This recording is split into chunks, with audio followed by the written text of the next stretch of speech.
you go to a car show and you got an 80-year-old guy with a classic car, and you're just like, wow, you know, and then you got a young guy that's just starting out, that's picked up something that he's putting his heart and soul into it, and you can see how much he loves his car just by the way he talks. Yeah.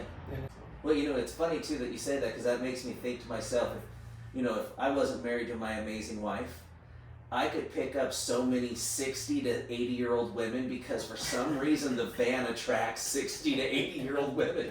And they all come up, I used to have a boyfriend with the van like that. Sure you did, Cheryl. I bet you did. Don't I tell bet me you more. did. Don't tell me more. Is there a bed in the back? Yeah, Cheryl, there is. Calm down. 36 Chevy businessman coupe, airbags, Mustang 2, all 6-volt, straight 6, everything original. Yeah, it's out of California, so no rust, just solid car. One of my dream cars. It's one that I've wanted for a while. It's a pretty gangster looking car. Yeah, those 30s, flared out fenders and running boards. Yeah. Who did the pinstriping? Jeff. He's out of Salt Lake. You have any other plans for it? No, I gotta do a color sand and buff on it, but besides that, I think I'm gonna drive it around looking like this. Yeah, this car is just clean all the way around. Someone did an old restoration on it probably over 20 years ago, and this is what it is. But yeah, I mean, this thing is solid. All the wood is solid, all the floors and rockers, I mean, the running boards and everything. I didn't find one piece of rust on it. So. And what's your car's name? 𝐿𝐄𝐤. That's my son's name, is Antonio, nickname Toño. It also means everything. So 𝐿𝐄𝐤 means. I dig it. And then right now, we're at your business right now? Otros Customs. Tell us about it. So it originated as Ponies Customs, and that's been around for over 30 years. So, and then we just recently changed the name. We do full restorations, ground up, frame off, engines, transmissions, drivetrains, I mean everything, interior, glass, electrical. And motorcycles? Motorcycles too. Yeah, I know that. He did my tank and my fender for my �ㄐ𝐞𝐭'𝐬 killer bike. Love the name. We're building custom pedal cars. As you can tell, this is nothing what it looked like when we got it. So we fabricate everything, we weld everything, try to make them look as cool as can be, you know, and push your kid around the car shows and something like this. So we finished the metal work on this. We're gonna do a little bit more body work, and then we'll paint it, put it up, take it apart, put it all back together. What's the, are you gonna make a company out of it and all that? We are. So we plan to come out at the Lowrider Super Show here in Salt Lake. So we'll probably have about 10 of these that are going to be coming out. Got a couple more in here that you could take a look at. That will be different style. Like this one's got more of a Lowrider style with the spoke wheels and the custom paint on it. But we go through them completely and restore them completely. So not unless we got something like this where it's a original patina car from the 1930s. Oh, that's cool. Yeah, so we'll go through them and we'll add stuff to them and custom lower the suspensions and stuff like that on them.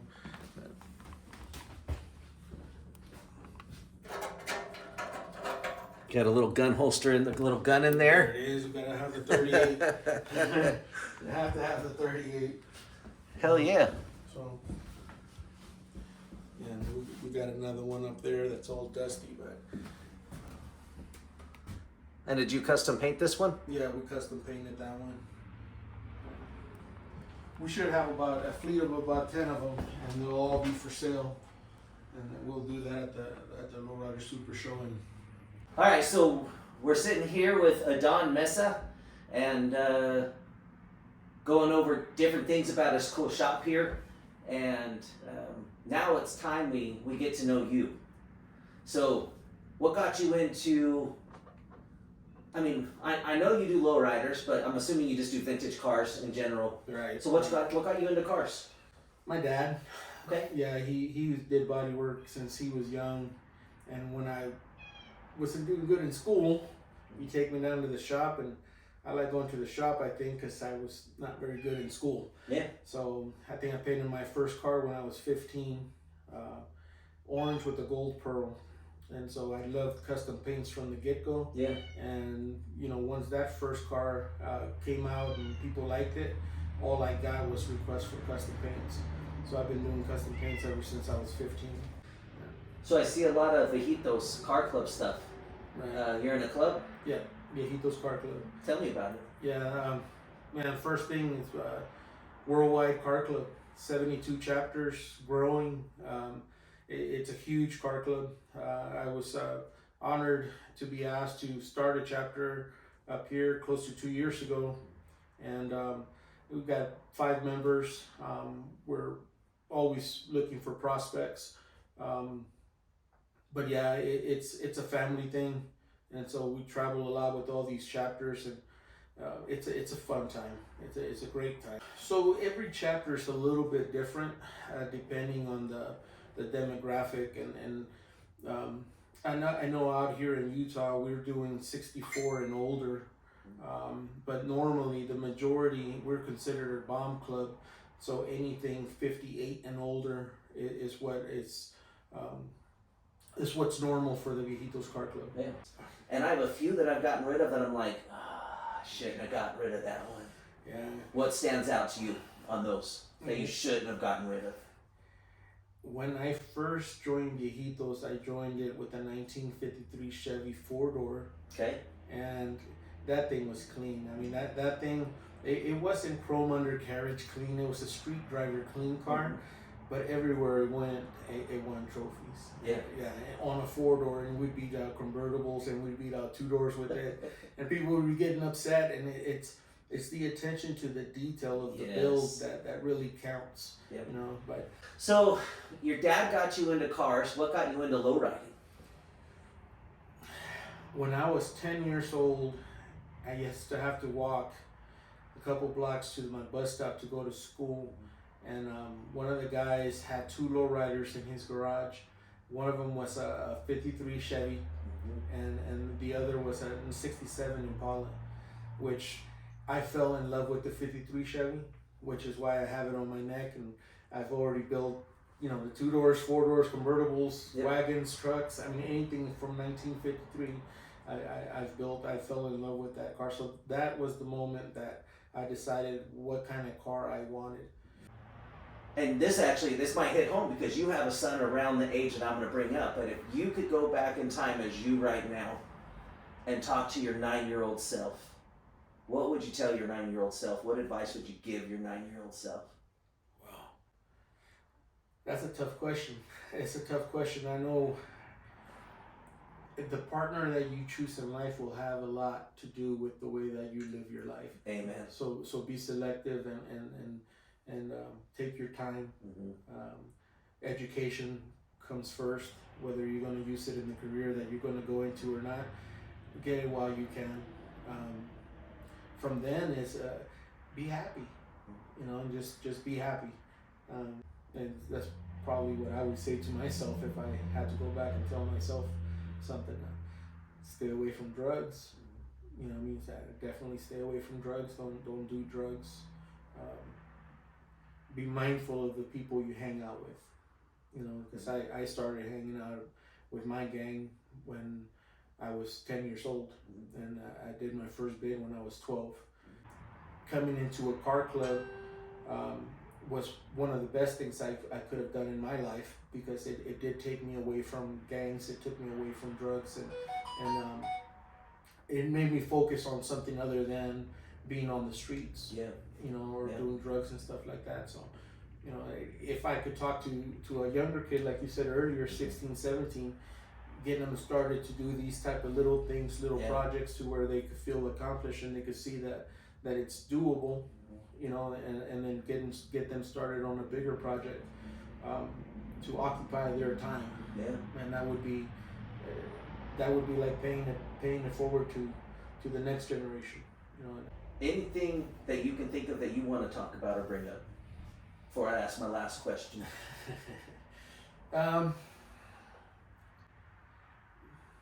There's a lot. I mean, when you own a business, there's a lot that comes with it.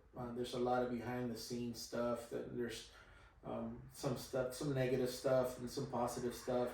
A lot of the stuff doesn't really get seen by everybody, and so one of the things I would like to say is, you know, obviously there's two sides to every story, and if you hear something bad about anybody, I mean, you kind of just want to step back and really be impartial to what people say.